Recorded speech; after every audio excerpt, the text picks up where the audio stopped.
Operation Sindoor நடவடிக்கையின் போது உலகின் எந்த தலைவரும் இந்தியாவிடம் தாக்குதலை நிறுத்தும்படி கூறவில்லை என டிரம்பின் பெயரை குறிப்பிடாமல் பிரதமர் மோடி கூறினார். பகல்காம் தாக்குதல், அதன் பின்னர் நடந்த ஆபரேஷன் சிந்தூர் நடவடிக்கை பற்றி மக்களவையில் விளக்கம் கொடுத்த பிரதமர் மோடி தாக்குதலை நிறுத்தும்படி பாகிஸ்தானை கெஞ்சி கேட்டுக்கொண்டதாக கூறினார். ஆபரேஷன் சிந்தூர் நடவடிக்கையின் போது அமெரிக்க துணை அதிபர் ஜே.டி. வான்ஸிடமிருந்து தமக்கு 3 முறைக்கு மேல் தொலைபேசியில் அழைப்பு வந்ததாக நாடாளுமன்றத்தில் பிரதமர் மோடி கூறினார். ராணுவ அதிகாரிகளுடனான ஆலோசனை கூட்டம் காரணமாக தாமதமாகத்தான் அழைப்பை எடுத்ததாகவும் அப்போது பாகிஸ்தானின் தாக்குதலுக்கு மிகப்பெரிய பதிலடி கொடுக்கப்படும் என தாம் கூறியதாகவும் தெரிவித்திருக்கிறார். பாகிஸ்தானின் அணு ஆயுத பூச்சாண்டிக்கு இந்தியா அஞ்சவில்லை என பிரதமர் மோடி தெரிவித்துள்ளார். அணு ஆயுதங்களை காட்டி பிளாக்மெயில் செய்தால் இந்தியா பணியாது என்பதை உலகுக்கு உணர்த்தியதாக பிரதமர் மோடி பெருமிதம் தெரிவித்தார்.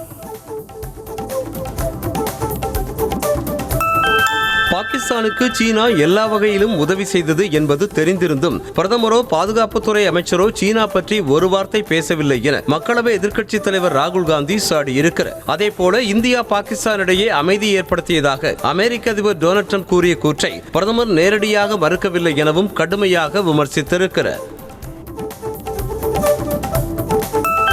ஆபரேஷன் சிந்தூர் தாக்குதல் திட்டத்தை பாகிஸ்தானுக்கு மத்திய பாஜக அரசு வெளிப்படுத்தியதாக ராகுல் காந்தி குற்றம் சாட்டியுள்ளார். பாதுகாப்பு அமைச்சர் ராஜ்நாத் சிங் பேச்சை சுட்டிக்காட்டி மக்களவையில் பேசிய ராகுல் அதிகாலை 1:05 மணிக்கே தாக்குதல் தொடங்கியதாக சொல்லிவிட்டு பாகிஸ்தான் ராணுவத்திடம் 1:35 மணிக்கு அழைத்து ராணுவ நிலைகளை குறிவைக்கவில்லை என ராஜ்நாத் கூறுவது எப்படி என்றார். பகல்காம் பயங்கரவாத தாக்குதலில் ஈடுபட்ட 3 பேரும் சுட்டுக் கொல்லப்பட்டதாக மத்திய அமைச்சர் அமித்ஷா அறிவித்துள்ளார். மக்களவையில் பேசிய அவர் மதத்தை கேட்டு அப்பாவிகளை படுகொலை செய்தவர்களை ஆபரேஷன் மகாதேவ் மூலம் பழி தீர்த்ததாகவும் விளக்கம் அளித்தார். காஷ்மீரில் பயங்கரவாதத்தை ஒழித்து விட்டதாக மத்திய அரசு கூறியதை நம்பி பகல்காம் சென்றவர்கள் கொல்லப்பட்டதுதான் மிச்சம் என மக்களவையில் பிரியங்கா காந்தி கடுமையாக சாடினார். 2021க்கு பிறகு 25 பயங்கரவாத தாக்குதல்கள் நடந்துள்ளதே, அதற்கு யார் பொறுப்பு என்ற கேள்வி எழுப்பிய அவர் தாக்குதலுக்கு பொறுப்பேற்று யாரேனும் பதவி விலகினார்களா என காட்டமாக கேள்வி எழுப்பினார். மக்களவையை தொடர்ந்து மாநிலங்களவையிலும் ஆபரேஷன் சிந்தூர் நடவடிக்கை மீதான சிறப்பு விவாதம் இன்று தொடங்குகிறது. மதியம் 1 மணியளவில் மத்திய வெளியுறவுத்துறை அமைச்சர் ஜெய்சங்கர் உரையோடு விவாதம் தொடங்குகிறது. இதனையடுத்து மத்திய அமைச்சர் அமித்ஷா விவாதத்தின் மீது இறுதி உரையாற்றுவார் என சொல்லப்படுகிறது.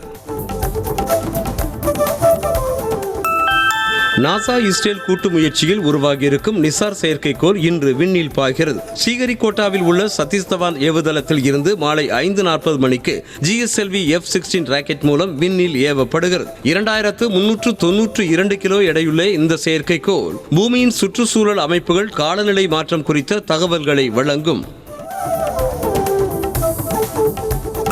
மகாராஷ்டிரா மாநிலத்தில் மராத்தி மொழி பேச சொல்லி தாக்குதல் நடத்தும் மகாராஷ்டிரா நவநிர்மாண் சேனா கட்சியினர் இம்முறை பள்ளி மாணவர்களின் வாழ்க்கையை கெடுப்பதாக கூறி ஆன்லைன் விளையாட்டு மையத்தின் ஊழியரை கன்னத்தில் அறைந்தனர். வீட்டிலிருந்து பணத்தை திருடி வந்து கொடுத்து விளையாடும் அளவிற்கு மாணவர்களை கெடுத்து வைத்திருப்பதாக கூறி தாக்குதல் நடத்தினர். உத்தரப்பிரதேச மாநிலம் மதுராவில் தொழில் போட்டி காரணமாக லஸ்ஸி கடைக்காரர்கள் கற்கள் மற்றும் கட்டைகளால் கடுமையாக தாக்கிக் கொண்ட வீடியோ காட்சிகள் வெளியாகியுள்ளன. இதனால் அந்த இடமே கலைபரமான நிலையில் தாக்குதலில் பெண் ஒருவருக்கு காயம் ஏற்பட்டது. உடனே அவர் மருத்துவமனையில் அனுமதிக்கப்பட்ட நிலையில் சம்பவம் குறித்து விசாரணை நடைபெற்று வருகிறது. தெலங்கானாவில் மது அருந்திவிட்டு வாகனம் ஓட்டி போலீசாரிடம் சிக்கிய நபர் தன் மீதே வழக்கு போடுவதா என கூறி காவல் நிலையம் முன்பு தீக்குளித்ததால் பரபரப்பு ஏற்பட்டது. இதைக் கண்டு அதிர்ச்சியடைந்த காவலர்கள் போர்வையை போர்த்தி அவரை காப்பாற்றி மருத்துவமனையில் சேர்த்தனர். உத்தரப்பிரதேச மாநிலத்தில் 30 வயது பெண்ணுக்கு 12 வார கருவானது கர்ப்பப்பைக்கு பதிலாக கல்லீரலில் வளர்வது மருத்துவர்களை வியப்படைய செய்திருக்கிறது. உலக அளவில் வெறும் 18 பேருக்கு மட்டுமே இதுபோன்று நடந்திருப்பதாகவும் இந்தியாவில் இதுவே முதல் முறை என்றும் சொல்லப்படுகிறது. இருப்பினும் இது தாயின் உயிருக்கு ஆபத்து என்பதால் கருவை கலைத்து விடுவார்கள் எனவும் கூறப்படுகிறது. மேற்கு திசை காற்றின் வேக மாறுபாடு காரணமாக தமிழ்நாட்டில் சில இடங்களிலும் புதுவை மற்றும் காரைக்கால் பகுதிகளிலும் இன்று லேசானது முதல் மிதமான மழைக்கு வாய்ப்பிருப்பதாக சென்னை வானிலை ஆய்வு மையம் தெரிவித்திருக்கிறது. மேலும் சில இடங்களில் மணிக்கு 40 முதல் 50 கிலோமீட்டர் வேகத்தில் பலத்த தரைக்காற்று வீசக்கூடும் எனவும் கணித்துள்ளது. உங்களுடன் ஸ்டாலின் திட்ட முகாமில் 9 நாட்களில் 1,14,033 விண்ணப்பங்கள் வழங்கியதாக சென்னை மாநகராட்சி சார்பில் தெரிவிக்கப்பட்டுள்ளது. இதில் குறிப்பாக கலைஞர் மகளிர் உரிமை தொகை திட்டத்திற்காக மட்டும் 69,309 நபர்கள் விண்ணப்பித்துள்ளதாக தெரிவிக்கப்பட்டுள்ளது. தவிக தலைவர் விஜய் தலைமையில் அக்கட்சியின் உறுப்பினர் சேர்க்கை தொடர்பாக நிர்வாகிகள் கூட்டம் இன்று பனையூரில் உள்ள அலுவலகத்தில் நடைபெற உள்ளது. அதில் உறுப்பினர் சேர்க்கைக்கான மை டிவிகே என்ற செயலியை அக்கட்சியின் தலைவர் விஜய் தொடங்கி வைக்க உள்ளதாக கூறப்படுகிறது. வரும் சட்டமன்ற தேர்தல் மற்றும் கூட்டணி தொடர்பாக ஆதரவாளர்களோடு முன்னாள் முதலமைச்சர் ஓ பன்னீர்செல்வம் இன்று முக்கிய ஆலோசனை மேற்கொள்ள உள்ளார். இந்த ஆலோசனைக்கு பின்னர் செய்தியாளர்களை சந்திக்கும் ஓ பன்னீர்செல்வம் தேர்தல் தொடர்பான முக்கிய அறிவிப்பை வெளியிடுவார் என எதிர்பார்க்கப்படுகிறது.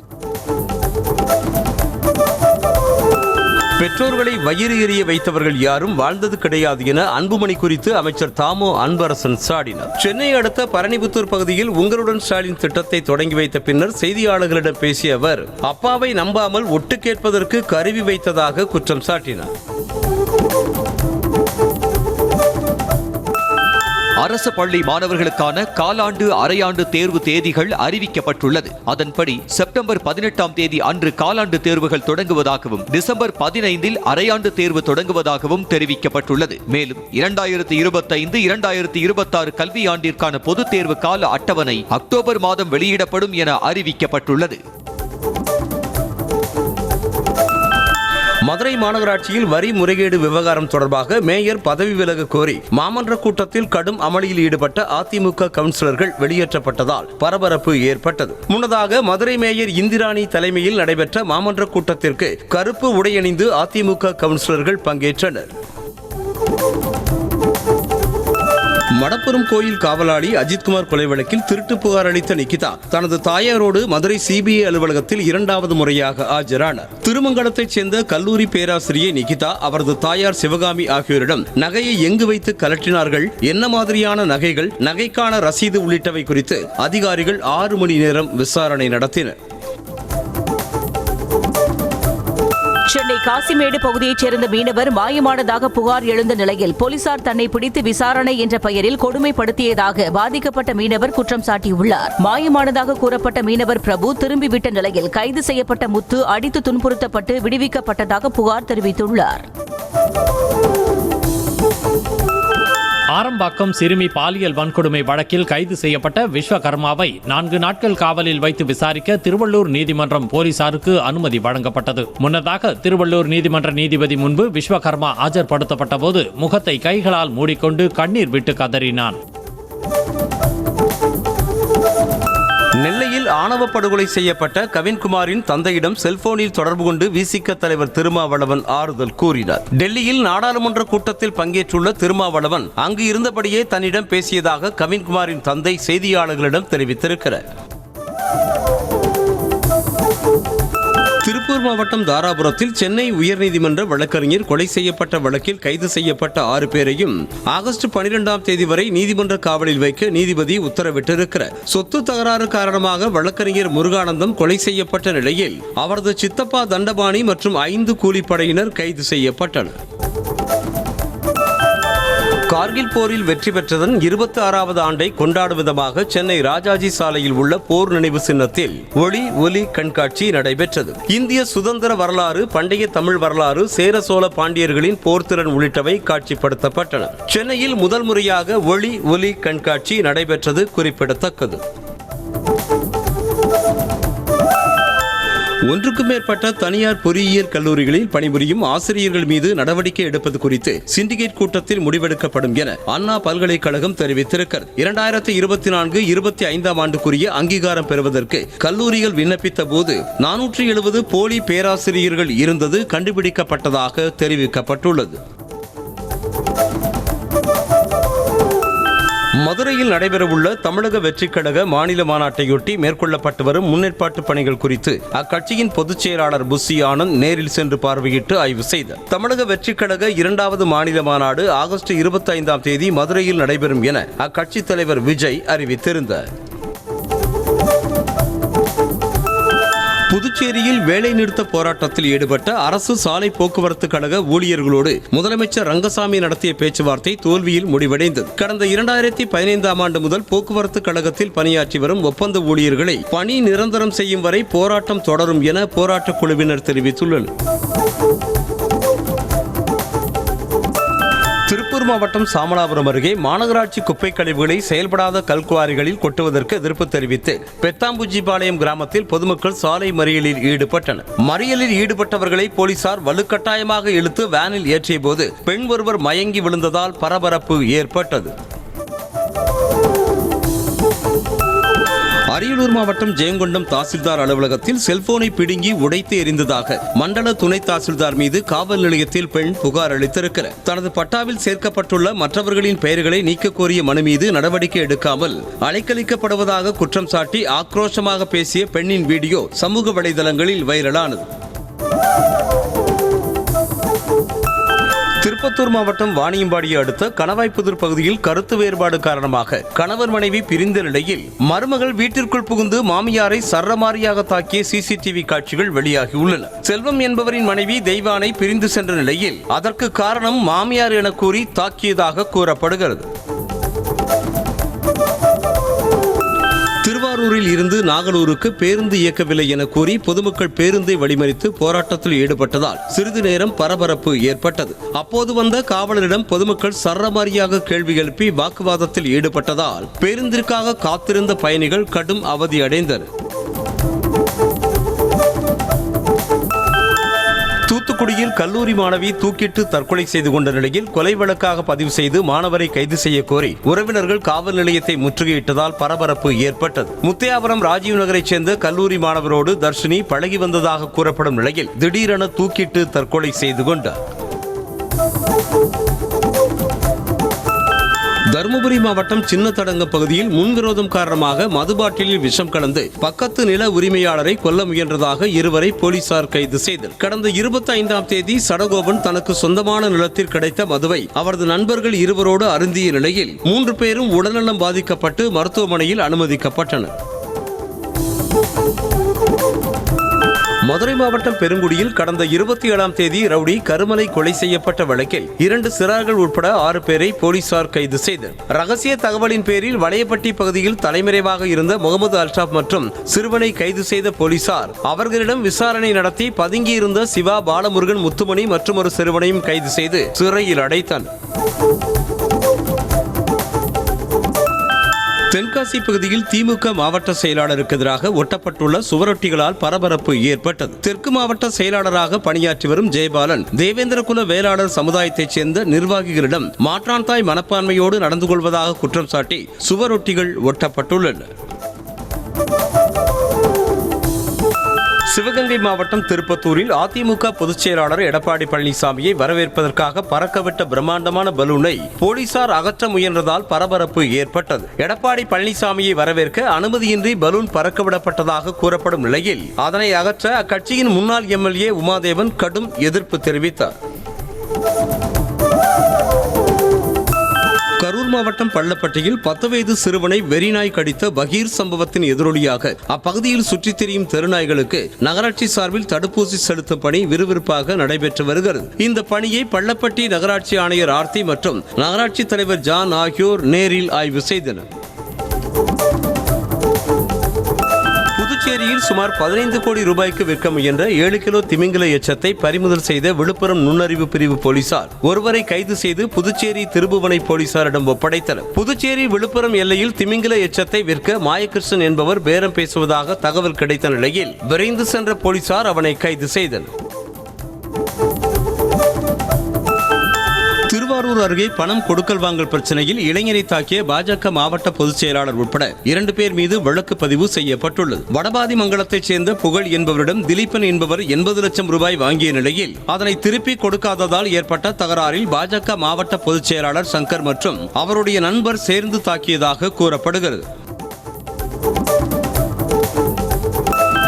புதுக்கோட்டை மாவட்டம் கீரனூர் சார் பதிவாளர் அலுவலகத்தில் கணக்கில் வராத 84,000 ரூபாய் பணத்தை ஊழல் தடுப்பு மற்றும் கண்காணிப்பு பிரிவு போலீசார் பறிமுதல் செய்த நிலையில் சார் பதிவாளர் மற்றும் தரகர் ஆகியோர் மீது வழக்கு பதிவு செய்துள்ளனர். கடந்த 24ஆம் தேதி நடந்த சோதனையில் இந்த பணம் சிக்கிய நிலையில் சார் பதிவாளர் மகேஷ் மற்றும் தரகர் ராசு ஆகியோர் மீது வழக்கு பதிவு செய்யப்பட்டுள்ளது. போலீஸ் உயரதிகாரிகளின் புகைப்படத்தை காட்டி கந்துவட்டி கொடுமை நடப்பதாக பாதிக்கப்பட்டவர் திண்டுக்கல் மாவட்ட எஸ்பி அலுவலகத்தில் புகார் அளித்திருக்கிறார். தொப்பம்பட்டி கிராமத்தைச் சேர்ந்த பிரகாஷ் கார்த்திக் என்பவரிடம் கடந்த ஆண்டு 3 லட்சம் ரூபாய் கடன் வாங்கியதாக தெரிகிறது. அதற்கு 100% வட்டி அசல் என மொத்தம் 42 லட்சம் ரூபாயை திருப்பித் தர வேண்டும் என கூறி மிரட்டுவதாக சொல்லப்படுகிறது. வேலூரில் போதை ஊசி செலுத்தியதில் வடமாநிலத்தவர் பலியான வழக்கில் ஜார்க்கண்ட் மாநிலத்தைச் சேர்ந்தவருக்கு மாவட்ட கூடுதல் அமர்வு நீதிமன்றம் ஆயுள் தண்டனை விதித்து உத்தரவிட்டுள்ளது. ஜார்க்கண்டைச் சேர்ந்த அமிர்தம்பா என்பவர் கடந்த 2007ஆம் ஆண்டு வேலைக்காக தமிழ்நாடு அழைத்து வந்த 4 பேருக்கு போதை ஊசி செலுத்தியதில் ஒருவர் உயிரிழந்தார். இதனால் அவர் கைது செய்யப்பட்டிருக்கிறார்.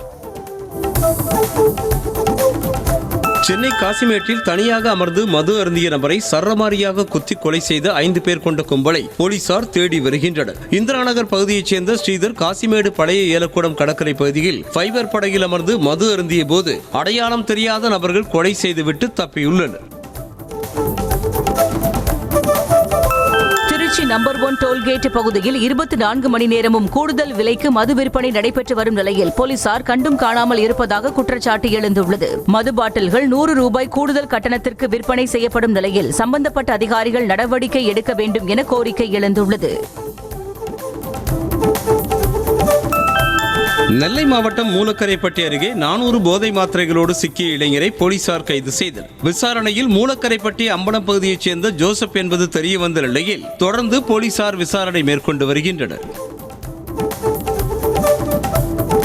புதுச்சேரியில் செவிலியர் வீட்டில் 25 சவரன் நகையை திருடிய வழக்கில் ஒரு இளைஞரை கைது செய்த போலீசார் அவரிடமிருந்து 15 சவரன் நகையை மீட்ட நிலையில் தலைமறைவாக உள்ள தம்பதியை தேடி வருகின்றனர். ரம்யா என்பவர் வீட்டில் குழந்தைகள் பார்க்க வந்த ஷைனி, கணவர் திலீப் மற்றும் அவருடைய தம்பி தினேஷ் ஆகியோருடன் சேர்ந்து நகையை திருடியது அம்பலமானது. சேலம் மாவட்டம் சங்ககிரியை அடுத்த குறுக்குப்பாறையூர் பகுதியில் அனுமதியின்றி சட்டவிரோதமாக மின்சாரம் திருடி மணல் திருட்டில் ஈடுபடும் கும்பலை அப்பகுதியைச் சேர்ந்த விவசாயிகள் கையும் களவுமாக பிடித்து அதிகாரிகளிடம் ஒப்படைத்தனர். திடக்கழிவு மேலாண்மை திட்டத்திற்கு எதிர்ப்பு தெரிவித்து போராட்டத்தில் ஈடுபடுவதற்கு முன்பு இந்த சம்பவத்தை செய்துள்ளனர். சென்னை அடுத்த எண்ணூர் தாழக்குப்பம் பகுதியில் உள்ள வீட்டு வாசலில் நிறுத்தி வைத்திருந்த இருசக்கர வாகனத்தை 3 இளைஞர்கள் திருட முயன்ற சிசிடிவி காட்சி வெளியாகியுள்ளது. தலைக்கவசம் அணிந்து வந்த இளைஞர்கள் இருசக்கர வாகனத்தின் சைடு லாக்கை உடைக்க முடியாமல் தப்பிச் சென்ற காட்சிகள் வெளியாகியுள்ளன.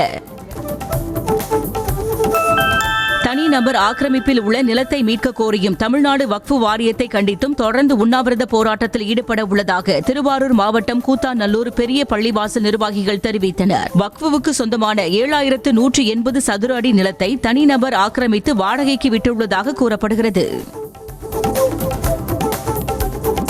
தஞ்சை மாவட்டம் பாபநாசம் அருகே கொள்ளிடம் ஆற்றின் படுகை பகுதியில் உள்ள செங்கல் சூளைகளை வெள்ளம் சூழ்ந்ததால் லட்சக்கணக்கான சுடாத செங்கற்கள் தண்ணீரில் கரைந்தன. இதனையடுத்து சுடாத செங்கற்களை அப்புறப்படுத்தி பாதுகாப்பான இடத்திற்கு எடுத்து செல்லும் பணியில் தொழிலாளர்கள் ஈடுபட்டனர். ஓடும் ரயிலில் கர்ப்பிணிக்கு திடீரென பிரசவ வலி ஏற்பட்டு கழிவறையில் குழந்தை பிறந்ததால் மேற்கு வங்கம் செல்லும் எக்ஸ்பிரஸ் ரயில் 25 நிமிடங்கள் திருப்பத்தூர் மாவட்டம் ஜோலார்பேட்டை அருகே நிறுத்தப்பட்டது. மேற்கு வங்கத்தைச் சேர்ந்த அம்ரிதா என்பவருக்கு ஓடும் ரயிலில் பெண் குழந்தை பிறந்த நிலையில் 108 ஆம்புலன்ஸ் மூலமாக ரயில்வே அதிகாரிகள் மருத்துவமனைக்கு அனுப்பி வைத்தனர். ராணிப்பேட்டை மாவட்டம் ஆற்காடு அருகே ஆபத்தை பொருட்படுத்தாமல் கல்லூரி மாணவர்கள் அரசு பேருந்தின் பின்புறத்தில் தொங்கியபடி பயணிக்கும் வீடியோ வெளியாக இருக்கிறது. ஆற்காடு பகுதியில் இருந்து வாழைப்பந்தல் நோக்கி சென்று கொண்டிருந்த பேருந்தின் பின்புறத்தில் தொங்கியபடி பயணித்த கல்லூரி மாணவர்கள் மீது நடவடிக்கை எடுக்க வேண்டும் என சமூக ஆர்வலர்கள் கோரிக்கை விடுத்துள்ளனர். ஈரோட்டில் குறைந்த வாடகைக்கு சவாரி எடுத்த மக்கள் ஆட்டோ ஓட்டுநரை இதர ஆட்டோ ஓட்டுநர்கள் தாக்கிய சம்பவம் பரபரப்பை ஏற்படுத்த இருக்கிறது. இதில் பலத்த காயமடைந்த ஆட்டோ ஓட்டுநர் செந்தில்குமார் மருத்துவமனையில் அனுமதிக்கப்பட்ட நிலையில் தாக்குதல் நடத்திய ஆட்டோ ஓட்டுநர்கள் மீது நடவடிக்கை எடுக்க வேண்டும் என கோரிக்கை எழுந்திருக்கிறது. மயிலாடுதுறை மாவட்டம் சீர்காழி அருகே முன்விரோதம் காரணமாக உறவினர்கள் இடையே ஏற்பட்ட மோதலில் ஒருவர் கொலை செய்யப்பட்ட நிலையில் 3 பேரை போலீசார் கைது செய்து விசாரணை நடத்தி வருகின்றனர். அடிக்கடி இரு குடும்பத்தினருக்கும் இடையே தகராறு இருந்து வந்த நிலையில் சம்பவத்தன்று குணசேகரனை எதிர்த்தரப்பினரான பாலகிருஷ்ணன், பாலசுப்பிரமணியன், தவமணி வெட்டி கொலை செய்துள்ளனர். ராணிப்பேட்டை மாவட்டம் வாலாஜாபேட்டை அடுத்த லாலாபேட்டையில் 1,20,00,000 ரூபாய் மதிப்பீட்டில் கட்டப்பட்ட நகர்ப்புற ஆரம்ப சுகாதார நிலையத்தை திறக்காமல் உள்ளதால் சமூக விரோதிகளின் கூடாரமாக மாறியுள்ளது. கட்டடம் கட்டி 6 மாதங்கள் கடந்த நிலையில் இதுவரை திறக்காமல் உள்ளதாக அப்பகுதி மக்கள் வேதனை தெரிவித்துள்ளனர். கன்னியாகுமரி மாவட்டம் நாகர்கோவிலில் மினி ஆம்புலன்ஸ் வாகனமும் அரசு பேருந்தும் நேருக்கு நேர் மோதிக்கொண்ட விபத்தில் ஆம்புலன்ஸில் இருந்த நோயாளி பரிதாபமாக உயிரிழந்தார். மேலும் ஓட்டுநர் மற்றும் பெண் காயமடைந்து மருத்துவமனையில் அனுமதிக்கப்பட்டனர். விபத்துக்கான காரணம் குறித்து விசாரணை நடைபெற்று வருகிறது. வேலூர் மாவட்டம் பேரணாம்பட்டு அருகே யுகேஜி மாணவனை ஆசிரியர் பிரம்பால் அடித்ததாக புகார் அளிக்கப்பட்டுள்ளது. சாலைப்பேட்டையைச் சேர்ந்த சோமுவின் மகன் யோவான் வீட்டில் சோர்வாக இருந்ததால் பெற்றோர் விசாரித்துள்ளனர். அப்போது பள்ளி பாடத்தை சரியாக செய்யாததால் ஆசிரியர் பிரம்பால் அடித்ததாக மாணவன் கூறவே பள்ளி நிர்வாகம் மற்றும் ஆசிரியர் மீது போலீசில் புகார் அளித்தனர். திருப்பத்தூர் மாவட்டம் வாணியம்பாடி அருகே 16 வயது சிறுமியை கடத்தி பாலியல் வன்கொடுமை செய்த பாலியல் குற்றவாளிக்கு 22 ஆண்டுகள் சிறை தண்டனை விதித்து மாவட்ட நீதிமன்றம் தீர்ப்பு வழங்கியுள்ளது. கடந்த 2019ஆம் ஆண்டு ராஜேந்திரன் சிறுமியை கடத்தி சென்று பாலியல் வன்கொடுமை செய்த வழக்கில் கைது செய்யப்பட்டான். திருவள்ளூர் மாவட்டம் ஆவடியில் சிஆர்பிஎஃப் காவலர் மகளுக்கு பாலியல் தொல்லை கொடுத்த மற்றொரு காவலரை போலீசார் போக்சோ சட்டத்தில் கைது செய்தனர். 8ஆம் வகுப்பு படிக்கும் சிறுமி கடந்த சில தினங்களுக்கு முன்பாக பள்ளி முடிந்து வீடு திரும்பியிருக்கிறார். அப்போது சிஆர்பிஎஃப் காவலர் சுரேஷ்குமார் இருட்டு பகுதியில் சிறுமியிடம் சில்மிசத்தில் ஈடுபட்டுள்ளார். திருப்பூர் மாவட்டம் தாராபுரத்தில் தமிழ்நாடு நெடுஞ்சாலைத்துறை சாலை பணியாளர்கள் சங்க ஊழியர்கள் கையில் தீப்பந்தம் ஏந்தி கவன ஈர்ப்பு போராட்டம் நடத்தினர். கருணை அடிப்படையிலான பணி நியமனம், நெடுஞ்சாலை ஆணையம் கலைப்பு, ஊதிய உயர்வு உள்ளிட்ட பல்வேறு கோரிக்கைகளை முன்னிறுத்தி அவர்கள் கோஷமிட்டனர். மயிலாடுதுறை மாவட்டம் சீர்காழி அருகே மயான சுற்றுச்சுவரை சேதப்படுத்திய நபர்களை கைது செய்ய வலியுறுத்தி ஆட்சியர் அலுவலகத்தில் கிராம மக்கள் போராட்டத்தில் ஈடுபட்டனர். திருக்கருகாவூர் கிராமத்தில் பொது மயானத்திற்கு சுற்றுச்சுவர் அமைக்கும் பணி நடைபெற்று வந்த நிலையில் இரு தரப்பினரிடையே ஏற்பட்ட பிரச்சினை காரணமாக பணி பாதியில் நிறுத்தி வைக்கப்பட்டது. புதுக்கோட்டை மாவட்ட நார்த்தாமலை அடுத்த சிவலிங்கபுரம் கிராமத்தில் குடிநீர் தொட்டியில் தண்ணீர் பிடிக்க பொதுமக்கள் காத்திருக்கும் நிலை ஏற்பட்டது. மின்வெட்டு காரணமாக குடிநீர் தொட்டியில் தண்ணீர் இல்லாததால் பொதுமக்கள் காலி குடங்களுடன் காத்து கிடக்கும் நிலையில் குடிநீர் பிரச்சினையை தீர்க்க நடவடிக்கை எடுக்க வேண்டும் என கோரிக்கை விடுத்துள்ளனர். சென்னையில் ஓய்வு பெற்ற மாஜிஸ்ட்ரேட் மகளை டிடெக்டிவ் ஏஜென்ட் மூலம் வேவு பார்த்த முன்னாள் காதலன் உள்பட 3 பேரை போலீசார் கைது செய்தனர். பெண் யாருடன் தொடர்பில் இருக்கிறார் என்பதை மொபைல் தரவுகளை ஹேக் செய்த சுரேஷ் ஸ்டாலின், முன்னாள் காதலன் திவாகர் மற்றும் டீ கடை நடத்தி வந்த பெண் எங்கு செல்கிறாள் என வேவு பார்த்த சரவணன் ஆகியோரை போலீசார் கைது செய்தனர். திருப்பத்தூர் அரசு மருத்துவமனை கட்டடத்தில் ஏறி தற்கொலை மிரட்டல் விடுத்த மனநலம் பாதிக்கப்பட்ட நபரால் பரபரப்பு ஏற்பட்டது. கட்டட மேஸ்திரியான பெருமாள் நெஞ்சுவலி காரணமாக அரசு மருத்துவமனையில் அனுமதிக்கப்பட்டார். இந்த சூழலில் திடீரென மருத்துவமனையின் அவசர சிகிச்சை பிரிவு கட்டடத்தின் மீது ஏறி தற்கொலை செய்து கொள்ளப் போவதாக மிரட்டல் விடுத்தார். ஈரோடு மாவட்டம் கொங்கம்பாளையம் அருகே ஏலச்சீட்டு நடத்தி சுமார் 3 கோடியும் பொதுமக்களிடம் 6 கோடி கடனாக பெற்றும் ஏமாற்றிய தந்தை மற்றும் மகனிடம் பணத்தை பெற்றுத்தர வேண்டி பாதிக்கப்பட்டோர் எஸ்பி அலுவலகத்தை முற்றுகையிட்டனர். கடந்த ஜனவரியில் அழகர்சாமி மாரியம்மாள் ஏலச்சீட்டு அலுவலகத்தை மூடிவிட்டு கோவைக்கு சென்று தலைமறைவானதாக கூறப்படுகிறது. சேலத்தில் உள்ள குகை மாரியம்மன் கோயில் திருவிழாவை முன்னிட்டு நடைபெற்ற சிலம்பம் நிகழ்ச்சியை ஏராளமான பக்தர்கள் கண்டு ரசித்து மகிழ்ந்தனர். சிலம்பம், கத்திச்சண்டை, மான்கொம்பு சண்டை, தீப்பந்தம் கொண்டு சிலம்பம் சுற்றியது பார்வையாளர்களை வெகுவாக கவர்ந்தது. நீதிமன்ற உத்தரவை தொடர்ந்து கோவையில் வெள்ளியங்கிரி ஆண்டவர் கோயிலுக்கு சொந்தமான அன்னபூரணி அம்மன் கோயில் நிலம் மீட்கப்பட்டது. 55 கோடி ரூபாய் மதிப்புடைய இடத்தை போலீசார் உதவியோடு ஜேசிபி வாகனத்தை கொண்டு ஆக்கிரமிப்புகளை அகற்றினர். கடலூர் மாவட்டம் வேப்பூர் அருகே சிறுபாக்கம் கிராமத்தில் 4 மாதங்களாக பழுதாகி இருக்கும் தெரு மின் விளக்கை சரி செய்து தரக்கோரி மின்கம்பத்தில் தீப்பந்தத்தை கட்டியும் மெழுகுவர்த்தி ஏந்தியும் கிராம மக்கள் போராட்டத்தில் ஈடுபட்டனர். ஊராட்சி நிர்வாகத்திடம் பலமுறை புகார் அளித்தும் நடவடிக்கை எடுக்காமல் அலட்சியப்படுத்துவதாக அப்பகுதி மக்கள் குற்றம் சாட்டினர். கடலூர் மாவட்டம் பன்ருட்டி சுற்றுவட்டார பகுதிகளில் கொய்யாப்பழம் விளைச்சல் அதிகமாக உள்ளதால் விலை கடுமையாக வீழ்ச்சியடைந்திருப்பதாக விவசாயிகள் வேதனை தெரிவித்துள்ளனர். இதனால் தமிழ்நாடு அரசு சார்பாக கொய்யாப்பழ ஜூஸ் கம்பெனி அமைக்க வேண்டும் என விவசாயிகள் கோரிக்கை விடுத்துள்ளனர். சென்னை ஓஎம்ஆர் சாலையில் சென்று கொண்டிருந்த கார் திடீரென தீப்பிடித்து எரிந்ததால் பரபரப்பு ஏற்பட்டது. மேட்டுக்குப்பம் அருகே சென்று கொண்டிருந்த கார் தீப்பிடித்து எரிந்த நிலையில் உள்ளே இருந்த 2 பேர் நல்வாய்ப்பாக உயிர் தப்பினர். தீ விபத்து காரணமாக போக்குவரத்து சிறிது நேரம் பாதிக்கப்பட்டது.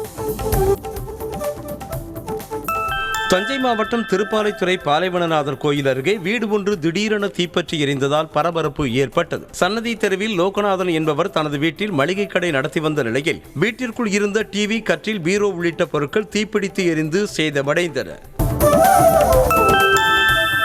ஈரோடு மாவட்டம் அந்தியூர் அருகே யானை தந்தங்களை விற்க முயன்றதாக 2 கைது செய்யப்பட்டனர். சேலம் மாவட்டம் குள்ளம்பட்டியைச் சேர்ந்த கணேசன், பெரியசாமி ஆகியோரை கைது செய்த வனத்துறையினர் அவர்களிடம் இருந்து 1 ஜோடி யானை தந்தம் மற்றும் 2 பைக்குகளையும் பறிமுதல் செய்தனர். மேலும் தப்பி ஓடிய பாலமலையைச் சேர்ந்த செல்லப்பன் என்பவரை வனத்துறையினர் தீவிரமாக தேடி வருகின்றனர். நீலகிரி மாவட்டம் கூடலூர் அருகே பாடந்துறை பகுதியில் காட்டு யானை தாக்கியதில் ஆட்டோ பள்ளத்தில் தூக்கி வீசப்பட்டது. கம்பாடி பகுதியைச் சேர்ந்த அபுதாகிர் என்பவர் தனது ஆட்டோவை ஓட்டிக்கொண்டு வந்தபோது சாலையின் எதிரே வந்த காட்டு யானை ஆட்டோவை தாக்கியது. யானையிடமிருந்து தப்பி ஓடிய அபுதாகிர் அருகில் உள்ள வீட்டில் புகுந்து உயிர் தப்பினார். பரஸ்பர வரி விதிப்புக்கான காலக்கெடு நாளை நிறைவடையும் நிலையில் இந்தியாவுக்கு நிச்சயம் 20 முதல் 25% வரி விதிக்கப்படுமா என செய்தியாளர்கள் எழுப்பிய கேள்விக்கு அப்படித்தான் நினைக்கிறேன் என அமெரிக்க அதிபர் டொனால்ட் ட்ரம்ப் பதிலளித்தார். இந்தியா சிறந்த நட்பு நாடு என்றாலும் அமெரிக்காவின் பொருட்களுக்கு மற்ற நாடுகளை காட்டிலும் அதிக வரி விதிப்பது இந்தியாதான் என அவர் அதிருப்தி தெரிவித்திருக்கிறார். ஏமனில் இருந்து வந்த ஏவுகணைகளை இஸ்ரேல் ராணுவம் இடைமறித்து அழித்த நிலையில் ஜெருசலேம் மற்றும் டெல் அவீவ் நகரங்களில் சைரன்கள் ஒலிக்கப்பட்டன. ஈரான் ஆதரவு ஹவுட்டிகள் இஸ்ரேல் மீது ஏவுகணைகளை வீசி தாக்கியதாக கூறப்படுகிறது. இரவு நேரத்தில் சைரன் ஒலிக்கப்பட்டதால் பொதுமக்கள் அச்சமடைந்து கட்டடங்களுக்குள் தஞ்சமடைந்தனர். யுக்ரைன் மீது ரஷ்யா நடத்திய வான்வழி தாக்குதலில் 17 பேர் உயிரிழந்த நிலையில் 42 பேர் படுகாயங்களோடு மருத்துவமனையில் சிகிச்சை பெற்று வருகின்றனர். குடியிருப்பு பகுதிகளை குறிவைத்து ரஷ்யா வான்வழி தாக்குதலை நடத்தியது. இதில் கட்டடங்கள் அனைத்தும் சேதமடைந்த நிலையில் மீட்பு பணிகள் தீவிரமாக மேற்கொள்ளப்பட்டு வருகின்றன. சீனாவின் பெய்ஜிங்கில் வெளுத்து வாங்கிய கனமழையால் குடியிருப்புகளை சுற்றி வெள்ளம் தேங்கியுள்ள ட்ரோன் காட்சி வெளியாக இருக்கிறது. வீடுகளுக்குள் வெள்ளம் புகுந்த நிலையில் பொருட்கள் அனைத்தும் சேதமாகியுள்ளன. குறிப்பாக வாஷிங் மெஷின் உள்ளிட்ட மின்சாதன பொருட்கள் சேதமாகியுள்ளன. இந்த மழை வெள்ளத்தில் சிக்கி 30 பேர் உயிரிழந்தனர். மத்திய ஸ்பெயினில் ஏற்பட்டுள்ள காட்டுத்தீயை அணைக்கும் பணிகள் மும்முரமாக நடைபெற்று வருகின்றன. 200க்கும் மேற்பட்ட தீயணைப்புத்துறை வீரர்கள் தீயை அணைக்கும் பணியில் ஈடுபட்டிருக்கும் நிலையில் சிறிய ரக விமானம் மற்றும் ஹெலிகாப்டர்கள் மூலமாகவும் அணைக்கும் பணிகள் மேற்கொள்ளப்பட்டு வருகின்றன. இங்கிலாந்துக்கு எதிரான 5வது டெஸ்ட் போட்டியில் இந்தியாவின் வேகப்பந்து வீச்சாளர் ஜஸ்பிரீத் பும்ரா விளையாட வேண்டாம் என பிசிசிஐ மருத்துவ குழு அறிவுறுத்தியுள்ளது. இந்த தொடரில் உடல் தகுதி காரணமாக 3 போட்டிகளில் மட்டுமே பும்ரா விளையாடுவார் என தெரிவிக்கப்பட்ட நிலையில் முதல் மற்றும் 3, 4ஆம் போட்டிகளில் களமிறங்கினார். இங்கிலாந்து அணிக்கு எதிரான 5வது டெஸ்ட் போட்டியில் இந்திய அணியின் இடதுகை பந்து வீச்சாளரான ஹர்ஷ்தீப் சிங் அறிமுகமாக உள்ளதாக தகவல் வெளியாகியுள்ளது. இந்தியா இங்கிலாந்து அணிகளுக்கு இடையிலான 5வது மற்றும் கடைசி டெஸ்ட் போட்டி நாளை நடைபெறும் லண்டன் ஓவல் மைதானத்தில் ஹர்ஷ்தீப் சிங் தீவிர பயிற்சியில் ஈடுபட்டு வரும் நிலையில் அவர் அறிமுகமாக வாய்ப்புள்ளது என கூறப்படுகிறது.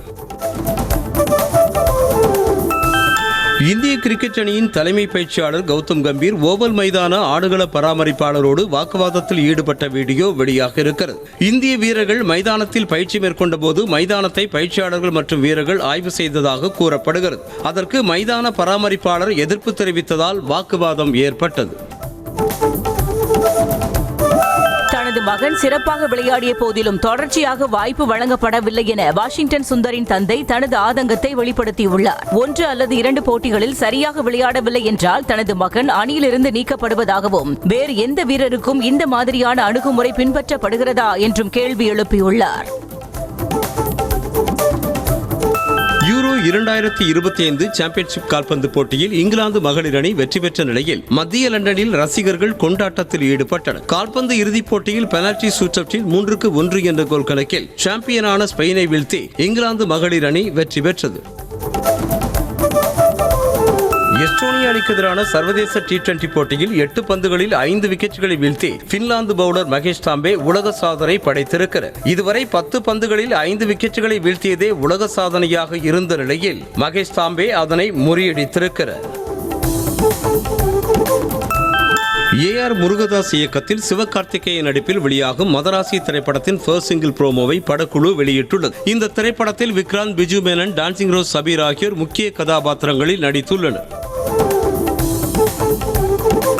பாண்டிராஜ் இயக்கத்தில் மீண்டும் விஜய் சேதுபதி நடிக்க உள்ளதாக தகவல் வெளியாக இருக்கிறது. பாண்டிராஜ் இயக்கத்தில் விஜய் சேதுபதி நடிப்பில் வெளியான தலைவன் தலைவி திரைப்படம் ரசிகர்கள் மத்தியில் நல்ல வரவேற்பை பெற்றிருக்கிறது. மீண்டும் ஒரு கிராமத்து கதையில் படத்தை இயக்க பாண்டிராஜ் முடிவெடுத்த நிலையில் அந்த படத்தையும் விஜய் சேதுபதியை வைத்து எடுக்க திட்டமிட்டுள்ளதாக கூறப்படுகிறது. உஸ்தாத் பகத்சிங் திரைப்படத்தின் படப்பிடிப்பு பணிகளை பவன் கல்யாண் நிறைவு செய்த நிலையில் அது தொடர்பான புகைப்படங்களை படக்குழு வெளியிட்டுள்ளது. இத்திரைப்படத்தை ஹரிஷ் சங்கர் இயக்கிய நிலையில் தேவிஸ்ரீ பிரசாத் இசையமைத்திருக்கிறார். கதாநாயகிகளாக ஸ்ரீலீலா மற்றும் ராஷி கண்ணா இருவரும் இணைந்து நடித்துள்ளனர். வசந்த் ரவி நடிப்பில் வெளியாகவிருக்கும் இந்திரா திரைப்படத்தின் ஃபர்ஸ்ட் சிங்கிள் இன்று வெளியாக உள்ளதாக படக்குழு அறிவித்துள்ளது. இயக்குனர் சபரீஷ் நந்தா இயக்கத்தில் கிரைம் த்ரில்லர் கதையாக உருவாகியிருக்கும் இந்த திரைப்படம் ஆகஸ்ட் 22 வெளியாக உள்ளது. ஹைதராபாத்தில் உள்ள ரெசார்ட்டில் தெலுங்கு நடிகை கல்பிகா கணேஷ் அட்ராசிட்டியில் ஈடுபட்ட CCTV காட்சி வெளியாகி பரபரப்பை ஏற்படுத்தி இருக்கிறது. புகைப்பதற்காக குறிப்பிட்ட பிராண்ட் சிகரெட்டை கேட்ட நிலையில் நீண்ட நேரமாகியும் சிகரெட் வராததால் ஆத்திரமடைந்த அவர் நேராக ரிசப்ஷன் ஹாலுக்கு சென்று அங்கிருந்த வரவேற்பாளரிடம் மெனு கார்டை விசிறி அடித்து ஆவேசமாக கத்தினார். திருப்பதி ஏழுமலையான் கோயிலில் கருட பஞ்சமியொட்டி மலையப்ப சுவாமி கருட வாகனத்தில் எழுந்தருளி 4 மாட வீதிகளில் வலம் வந்து பக்தர்களுக்கு காட்சியளித்தார். அப்போது மாட வீதிகளில் காத்திருந்த பக்தர்கள் கற்பூர ஆரத்தி எடுத்தும் கோவிந்தா கோவிந்தா என கோஷம் எழுப்பியும் வழிபாடு நடத்தினர். நிறை புத்தரிசி பூஜைக்காக சபரிமலை ஐயப்பன் கோயில் நடை திறக்கப்பட்ட நிலையில் வரிசையில் காத்திருந்து பக்தர்கள் சாமி தரிசனம் செய்தனர். மாதாந்திர பூஜைக்காக கடந்த 16ஆம் தேதி மாலை நடை திறக்கப்பட்ட நிலையில் நிறை புத்தரிசி பூஜைக்காக தற்போது திறக்கப்பட்டு சிறப்பு பூஜைகள் செய்யப்பட்டன. அறுவடை செய்யப்பட்ட நெற்கதிர்களை பக்தர்கள் சுமந்து சென்று வழிபாடு நடத்தினர். புதுச்சேரி அருகே வில்லியனூரில் உள்ள திருக்காமீஸ்வரர் கோவிலில் 18ஆம் ஆண்டு ஆடிப்பூர தெப்பத் திருவிழா வெகு விமர்சையாக நடைபெற்றது. கோயில் வளாகத்தில் உள்ள குளத்தில் மின்விளக்குகளால் அலங்கரிக்கப்பட்ட தெப்பத்தில் சுவாமி உலா வந்தார். இதில் ஏராளமான பக்தர்கள் கலந்து கொண்டு வழிபட்டனர். ராமநாதபுரம் மாவட்டம் திருவாடானையில் உள்ள ஸ்நேகவல்லி அம்பாள் கோவிலில் ஆடிப்பூர திருவிழாவை முன்னிட்டு அம்மன் பூப்பல்லக்கில் எழுந்தருளி வீதி உலா வந்தார். வழிநெடுகிலும் பக்தர்கள் திரண்டு வந்து அம்மனுக்கு ஆரத்தி எடுத்து வழிபட்டனர். இதனையடுத்து முக்கிய நிகழ்வான திருக்கல்யாணம் இன்று நடைபெறுகிறது. தென்காசி மாவட்டம் சங்கரன் கோவிலில் உள்ள சங்கர நாராயணசாமி கோயில் ஆடித்தபசு திருவிழாவின் 2ஆம் நாள் கோமதி அம்மன் வெள்ளி சப்பரத்தில் எழுந்தருளி வீதி உலா வந்து பக்தர்களுக்கு காட்சியளித்தார். அப்போது பெண்கள் முளைப்பாரி எடுத்து ஊர்வலமாக சென்று வழிபாடு நடத்தினர். காஞ்சிபுரம் ஆதி காமாட்சியம்மன் கோயிலில் ஆடி மாத பெருவிழாவை முன்னிட்டு முதல் முறையாக வள்ளி கும்மி ஆட்டம் நிகழ்ச்சி நடைபெற்றது. பாரம்பரிய கலையை மீட்டெடுக்கும் நோக்கில் நடைபெற்ற இந்த நிகழ்ச்சியை ஏராளமான பக்தர்கள் மற்றும் பொதுமக்கள் கண்டு களித்தனர். மாவட்டம் காரியாப்பட்டி அருகே சுயம்பு புத்து கோவிலில் ஆடி மாத நாக பஞ்சமியை முன்னிட்டு நாகம்மாள் உற்சவ சிலைக்கு சிறப்பு அபிஷேக ஆராதனை வெகு விமர்சையாக நடைபெற்றது. நாகதோஷம் நீங்க சுமார் 500க்கும் மேற்பட்ட பெண்கள் திருவிளக்கு பூஜையில் கலந்து கொண்டு மனமுருகி சுவாமி தரிசனம் செய்தனர். மதுரை மீனாட்சியம்மன் கோவிலுக்கு 1,34,00,000 ரூபாய் உண்டியல் காணிக்கையாக கிடைத்திருக்கிறது. மீனாட்சியம்மன் கோவில் மற்றும் 10 உப கோவில்களின் உண்டியல்களிலும் பக்தர்கள் செலுத்திய காணிக்கையை எண்ணும் பணிகள் நடைபெற்றன. இறுதியில் 1,34,00,000 ரூபாய் ரொக்கம் மற்றும் 329 கிராம் தங்கம், 899 கிராம் வெள்ளி ஆகியவை காணிக்கையாக கிடைத்துள்ளன. அமெரிக்காவில் விற்பனையாகும் பெரும்பாலான ஸ்மார்ட் போன்கள் இந்தியாவில் தயாரிக்கப்பட்டவை என்பது ஆய்வில் தெரிய வந்திருக்கிறது. ஸ்மார்ட் போன் ஏற்றுமதியில் சீனாவை பின்னுக்கு தள்ளி உள்ள இந்தியா அமெரிக்க ஸ்மார்ட் போன் சந்தையில் 44% பங்குகளை கைப்பற்றி முதலிடம் பிடித்திருக்கிறது.